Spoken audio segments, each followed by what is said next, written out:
ये पूरी दुनिया में अपनी ही सोच का आर्थिक, सामाजिक और राजनीतिक निजाम लाना चाहती है।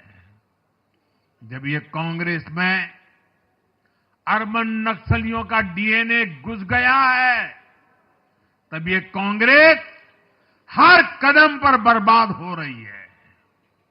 साथियों, आज दिल्ली से मैं देश के नौजवानों से भी अपना एक आग्रह दोहराना चाहता हूं।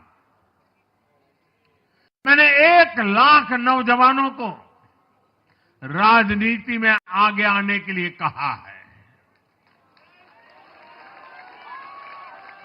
ये मैं इसलिए कहता हूं कि देश को सही मायने में एक गंभीर पॉलिटिकल ट्रांसफॉर्मेशन की जरूरत है। विकसित भारत को नई प्राण शक्ति की जरूरत है। 21वीं सदी की राजनीति को नए आइडिया, नई ऊर्जा की जरूरत है, नए चिंतन की जरूरत है। ये मैं इसलिए भी कह रहा हूं क्योंकि अगर अच्छे नौजवान बेटे बेटियां राजनीति में नहीं आएंगे तो ऐसे लोग राजनीति पर कब्जा कर लेंगे जो राजनीति में नहीं आने चाहिए।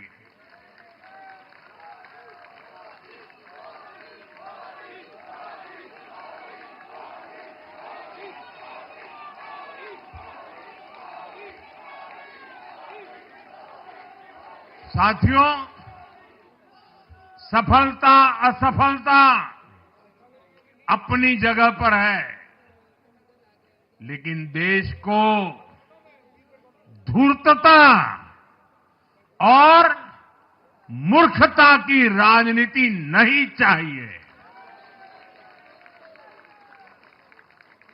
एक तरफ धूर्तता है तो दूसरी तरफ मूर्खता है।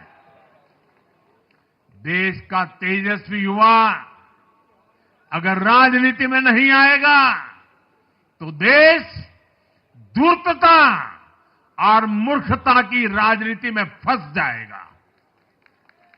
विकसित भारत बनाने के लिए हमें राजनीति में नयापन लाना है, हर स्तर पर इनोवेशन लाना है।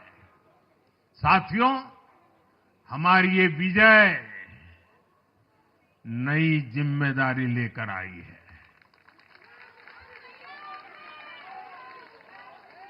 भाजपा रिफॉर्म और परफॉर्म की गारंटी देती है और जब इसमें हर दिल्ली वासी जुड़ जाएगा तो ट्रांसफॉर्मेशन और तेज गति से आएगा। हमें दिल्ली के विकास के लिए मिलकर काम करना है। हम कंधे से कंधा मिलाकर चलेंगे। हम मिलकर दिल्ली को विकसित भारत की विकसित राजधानी बनाएंगे।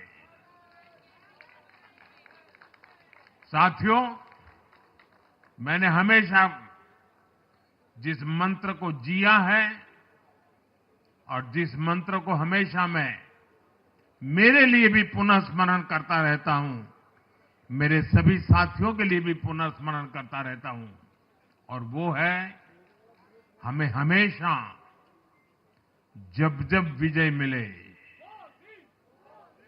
अपनी नम्रता को कभी छोड़ना नहीं है,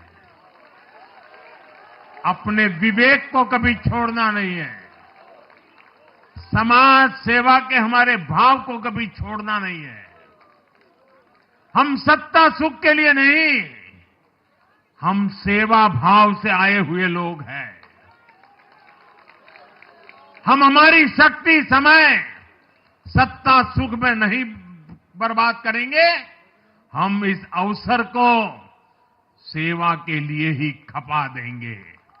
और इसलिए साथियों, इस संकल्प के साथ हम आगे बढ़ें। दिल्ली और पूरे एनसीआर के विकास के जो सपने हमने सजे हैं, उसको हम परिपूर्ण करके रहे। मैं एक बार फिर